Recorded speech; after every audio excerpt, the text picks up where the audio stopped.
Hi there, I'm Megan. I'm a registered massage therapist and a movement instructor, and today we're going to talk about doing some self-massage to help release tension in the head and scalp. This can be really helpful if you're getting headaches. We're going to start by bringing our hair down, so if you're like me and you have long hair, you want to take it out of any ponytails, and just be careful, detangle as you go. So the first thing that we want to do is assess what our range of motion in our scalp is like. So this isn't going to be a big movement, but we're going to take our hands, nice open fingers, placing it on our scalp. I'll bend my head forward just so you can see. And what we want to do is try to shift forward. So it's not a very big movement. I'm not sure if you can see. It's only a couple centimeters. And what you're feeling is you're not trying to push the bone, but you're trying to slide the skin fascia muscle on top of it. So we're just pulling down towards the floor and then back behind you. So just noticing this forward and back movement. And then see if you can do side to side as well. And what you might notice, and do the same thing, bringing your hands to just a different part of your head. Forward, back, side to side, the other side. What you might notice is that different ranges, forward, back, side, or side, or different spaces feel like they have more or less available movement. And lastly, let's come all the way to the back of the skull, up, down, side to side. So just noticing if it really felt like you didn't have a ton of movement, or if it felt painful when you were trying to do some of that movement, likely that indicates your fascia is tight. So going for head massage can be helpful. We also have a head, neck, face video with the Pilates ball that can be helpful with fascial release. So give it a go. I know the pup always wants a good head massage too. Okay, buddy, you gotta stay out of the way. All right. So let's start with our actual head massage. We're gonna take all of our fingers. We're gonna mostly be using our fingers and not our thumbs. We're gonna start near the front of our head and work our way back, release, and repeat. And we're basically just making this nice little kneading movement with our fingers. So you want to come at a comfortable depth. We're really slowly inchworming our way back, but we're taking our time. Might feel like the head is kind of bouncing, moving forward and back. That's okay. Release. We're going to repeat, this time coming a little more towards the sides of the head, getting that nice circular motion, taking our time to move it back.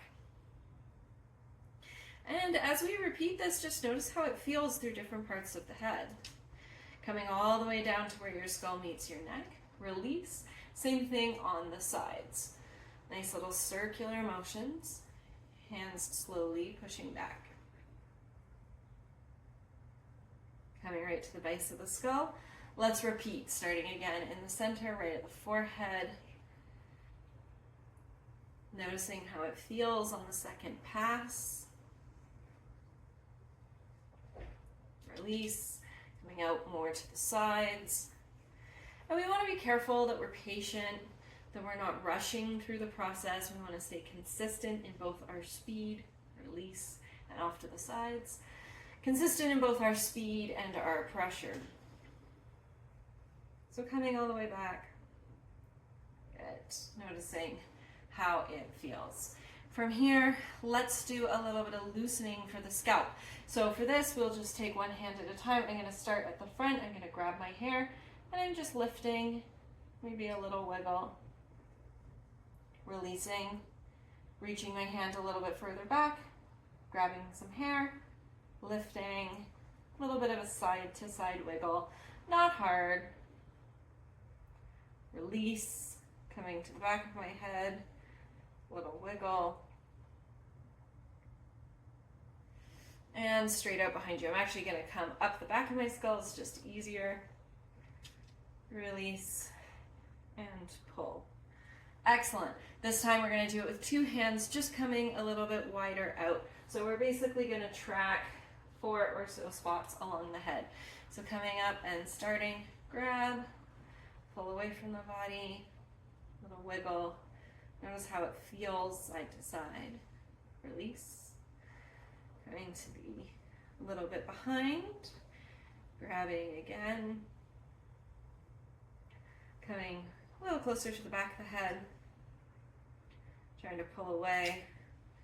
Someone who wears my hair up in ponytails, I find this area a little more sensitive. So just noticing as you go. And this time coming out to the back near the base of the skull. And release. Let's do this again now truly on the side. So really working more in this horizontal plane, starting by the ears. This hair can be thinner and more fragile, so maybe you don't have to tug as hard. Coming back a little. And release. Coming back a little. And release. And then just take a moment, think about any of those areas that felt really good that you want to revisit. Let's just allow ourselves to explore. You can even swoop up all of your hair. Kind of do one big one, or maybe it feels better just to do a bunch at the front. I'm just kind of repeating this through a couple different areas. Good. And then for this last move we're going to do is a little bit of raking. So we're going to have our fingers out wide like we did for our first move, but instead of using a petrissage or like a scrubbing, we're going to keep our fingers like this, and basically you're just going to glide up and back. My fingers are going to get stuck in my hair, so you won't be able to see it as well. We want to work on a bit of an angle, so I'm just going to turn so you can see me a bit easier, but I'm going to do both sides at once. So hands start just on your temples in front of your ears, pushing up on an angle, squeeze all the way up, and then fingers pull in, come all the way down. Now, we're just going to change our angle a little more towards the ceiling as our fingers come up and down, and then almost on a straight vertical, coming up and down. Let's start to work our way backwards again. Up, down. This time a little further, maybe wrapping behind you. So our fingers drag in both directions. Coming all the way around the back of the skull to behind the ears. And then let's even go down towards the neck and back. And we start to make our way back up again. Coming around behind the ears. Coming up to the back of the head. Making our way slightly more vertical. Down and straight up and down. Excellent.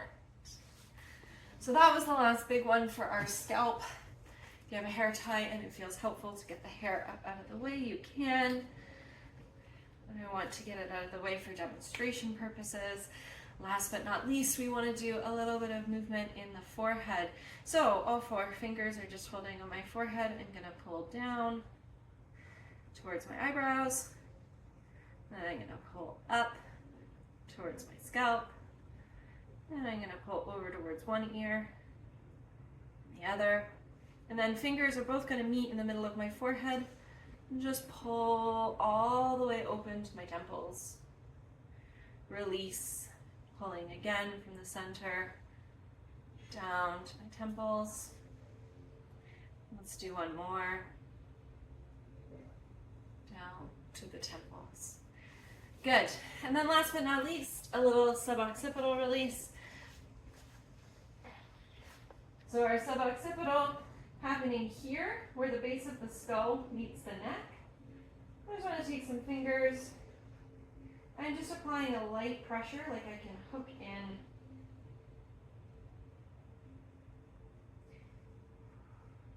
Might even bring my chin in towards my chest slightly. Lifting back up, hooking in, and then bringing my fingers to scrape along the base of my skull. It doesn't feel great pulling these little hairs, so be careful.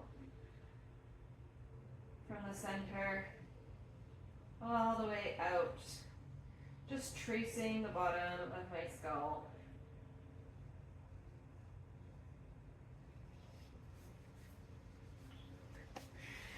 And that's a nice basic look into some simple self-care that you can do for the scalp. The suboccipital release video will also be helpful if that area in the back is quite tight. For that one, you'll need tune-up balls. But give these a try. See how it feels. See if it makes a difference.